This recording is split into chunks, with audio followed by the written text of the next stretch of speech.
नमस्कार, मैं संतोष राय। आज मैं एक नया चीज़ लेकर आया हूँ आपके लिए। मैं बताऊंगा कि आपको कैसे इन्वेस्टमेंट करना है, किसमें कितना मात्रा में करना है। आज हम लोग 5 तरह के बात किए हैं। पहला बात की ज़मीन पे, दूसरा बात की गोल्ड पे, तीसरा बात की हम लोग म्यूचुअल फंड पे, चौथा बात की हम लोग क्या बोलते हैं शेयर मार्केट में, एंड पाँचवा बात की हम लोग बॉन्ड में। हम लोग को सभी जगह पे हम लोग एक एक करके सभी पे डिस्कस करेंगे। हम लोग बात करेंगे कि कब क्या लेना चाहिए और कितने मात्रा में इन्वेस्टमेंट करना चाहिए। लेकिन मेरे गुरु ने जो सिखाया मुझे, मैं बताता हूँ कि क्या होता है कि आदमी का जो कोरोना काल बीता उसमें सबको समझ में आया कि इन्वेस्टमेंट और सेविंग दोनों कैसा होना चाहिए, किस तरह से होना चाहिए। मेरे गुरु ने बताया कि जितने आपकी सैलरी है, आपका सैलरी मान लिया एक पोस्ट मान लिया कि 50,000 है। 50,000 का आप कम से कम 6 मंथ का आपकी मंथली सेविंग का मंथली सैलरी का आपका 6 मंथ का एफडी होना मस्ट है। एफडी होना ही चाहिए, क्योंकि कभी भी ऐसा इमरजेंसी अगर आता है तो आप सेविंग को एफडी को तोड़ के अपना चला सकते हैं। ऐसा ना करें कि दोबारा आए। ऐसा अगर होता है इमरजेंसी में, तो इमरजेंसी में हमेशा इसको रखना चाहिए। अब रही बात इन्वेस्टमेंट की। इन्वेस्टमेंट में क्या है कि सबसे पहले आप आज का डेट में जो आपका ज़मीन पे अगर करते हैं इन्वेस्टमेंट, वो भी बहुत अच्छा चीज़ है। आपका 10% ज़मीन पे होना चाहिए। जो भी आप सेविंग करते हैं, जो भी आप इन्वेस्टमेंट करते हैं, टोटल आपका इन्वेस्टमेंट का 10 से 20% आप ज़मीन पे इन्वेस्ट करते हैं, बहुत अच्छा चीज़ होता है। उसको आप इन्वेस्ट कर सकते हैं ज़मीन पर। दूसरा, बॉन्ड पे कीजिए।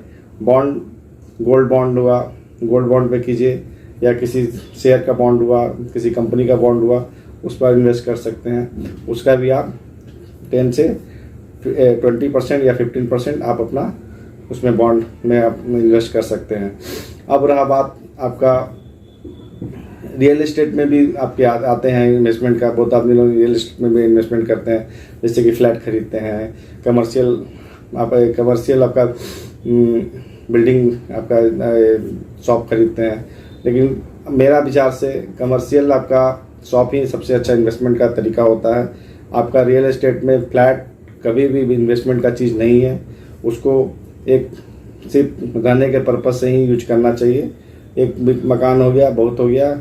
सेकंड के लिए आपको कमर्शियल का इन्वेस्टमेंट बहुत ही अच्छा होता है, क्योंकि उसका ग्रोथ अच्छा रहता है। क्योंकि सेविंग जो फ्लैट में, जो अपार्टमेंट में जो इन्वेस्टमेंट होता है, वो यूज़फुल नहीं है। उसका रिटर्न बहुत ही कम है। वो कभी भी मार्केट के हिसाब से वो गिर सकता है, कोई ये नहीं है। वो डिमांड पे डिपेंड करता है कि उसका क्या। लेकिन कमर्शियल जो होता है वो सालों साल के लिए, हमेशा के लिए वो अच्छा होता है। इसीलिए रियल एस्टेट में आप कमर्शियल की प्रॉपर्टी ले सकते हैं। रही बात म्यूचुअल फंड की। म्यूचुअल फंड के बारे में मैं आपको बता रहा हूँ, ना मैं किसी कंपनी के बारे में बताऊँगा कि इस कंपनी में इन्वेस्टमेंट करना चाहिए। म्यूचुअल फंड में मैं बता रहा हूँ कि म्यूचुअल फंड में सभी आदमी को इन्वेस्टमेंट करना चाहिए। अगर शेयर मार्केट में किसी को नॉलेज नहीं है, डायरेक्टली नॉलेज नहीं है, तो उसको आप म्यूचुअल फंड के थ्रू आप इनडायरेक्टली उसमें इन्वेस्टमेंट कर सकते हैं।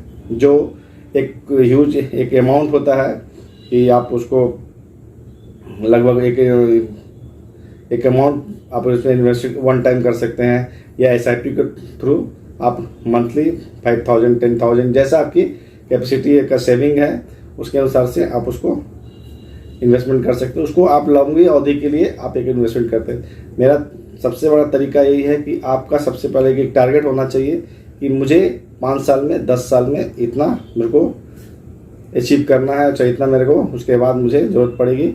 उसके अनुसार से SIP उसी के हिसाब से कैलकुलेट करके उसका एक अमाउंट तय करना चाहिए और वो इन्वेस्टमेंट करना चाहिए। SIP हमेशा लॉन्ग टर्म के लिए कीजिए। मिनिमम 10 ईयर, 15-20 जितना भी कर सकते हैं। उसका रिटर्न बहुत ही अच्छा है। मैं कभी कैलकुलेशन करके आप एक बार देख सकते हैं। SIP कैलकुलेटर आता है, आप अपने प्ले स्टोर में जाके SIP कैलकुलेटर लीजिए। उसमें नॉर्मल आपका 12 से 13% का रिटर्न है ईयरली।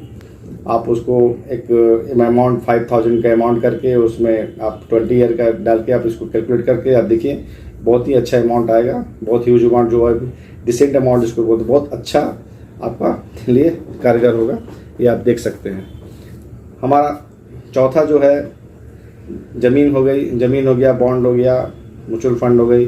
तीसरा ज्वेलरी जो होती है आपका गोल्ड में ज्वेलरी जो होती है वो इन्वेस्टमेंट के में नहीं गिना जाता, क्योंकि इन्वेस्टमेंट में ज्वेलरी इसलिए नहीं गिना जाता है क्योंकि जब आप ज्वेलरी खरीदने जाते हैं, गोल्ड खरीदने ज्वेलरी खरीदने जाते हैं, उसमें मेकिंग चार्ज एक ऐड होता है। मेकिंग चार्ज जो ऐड होता है, और किसी कंपनी का 15%, किसी का 20%, किसी का 25% तक उसमें ऐड किया जाता है, जो एक अमाउंट का बहुत ही बड़ा, अगर मान लीजिए 50,000 का गोल्ड खरीदते हैं, उसमें 20% आप जोड़ लिए तो लगभग 10,000 रुपये मेकिंग चार्ज जोड़ के आपको 50,000 का जो गोल्ड है वो 60,000 हो जाता है।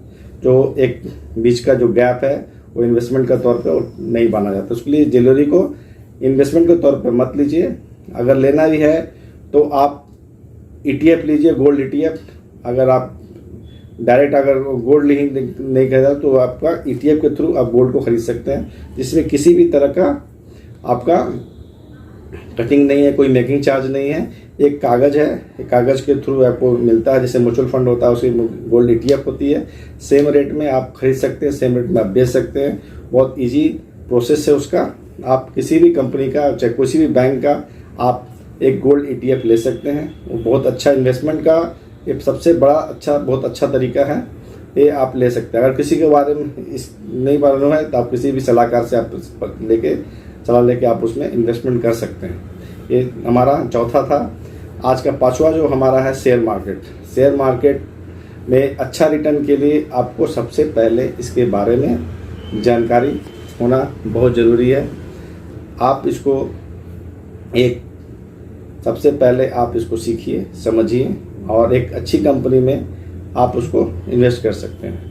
अगर उसके बाद भी अगर लगता है कि नहीं हमको अभी सीखना नहीं है, मेरे को इन्वेस्टमेंट करना है, तो आप उस भी एक निफ्टी ETF भी आती है, जो एक निफ्टी का 50 जो कंपनी है उस कंपनी का एक ETF आता है, जो किसी भी बैंक का, जो चाहे कोटक बैंक हो, चाहे HDFC बैंक हो, चाहे ICICI बैंक हो, चाहे SBI बैंक हो, सभी बैंक का अपना एक ETF बैंक 50 आती है, निफ्टी 50। उसमें आप इन्वेस्टमेंट कर सकते हैं, जो इनडायरेक्टली शेयर मार्केट से रिलेटेड है। इनडायरेक्ट इसलिए बोल रहे हैं कि आप इसमें कुछ नहीं करते हैं, जो भी करते हैं फंड मैनेजर करते हैं, और इसमें आप जैसा भी हमारा निफ्टी ऊपर नीचे करेगा, आपका ETF भी ऊपर नीचे, इसका परसेंटेज अच्छा है, इसका रिटर्न बहुत अच्छा है, आप इसको देख सकते हैं। इसमें कोई भी किसी भी तरह का मेरे खरीद और बिक्री का सलाह नहीं है। आप अपने इन्वेस्टमेंट जो सलाहकार है आपके, उसको सलाह लेके आप इसमें, मैं बता रहा हूँ आपको कि कहाँ कहाँ कैसे कैसे इन्वेस्टमेंट आप कर सकते हैं।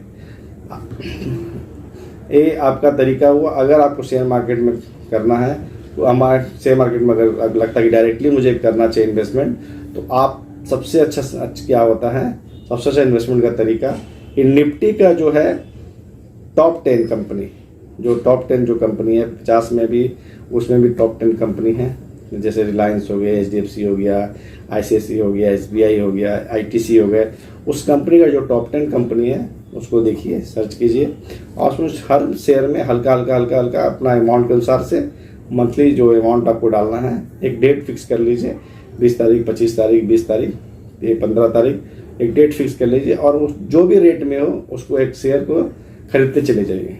आप साल, 2 साल, 3 साल के बाद आप देखिएगा एक बहुत अच्छा अमाउंट और बहुत ही अच्छा क्वांटिटी शेयर का हो जाएगा, और बहुत ही अच्छा रिटर्न आपको दिखेगा। ये शेयर मार्केट में डायरेक्टली इन्वॉल्व होने का तरीका है। अगर आपको और ज़्यादा इसमें जानकारी लेना है, आपको ज़्यादा ही करना है, तो आप उसके बारे में सीखिए।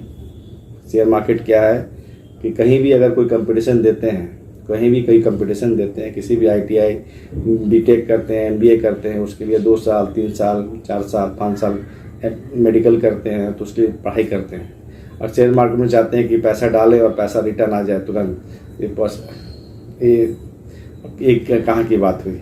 इसीलिए आप सबसे पहले शेयर मार्केट के बारे में सीखिए, समझिए, और उसको इन्वेस्ट करें। ये आज का हमारा वीडियो ये रहा। आपको मेरा कंटेंट कैसा लगा?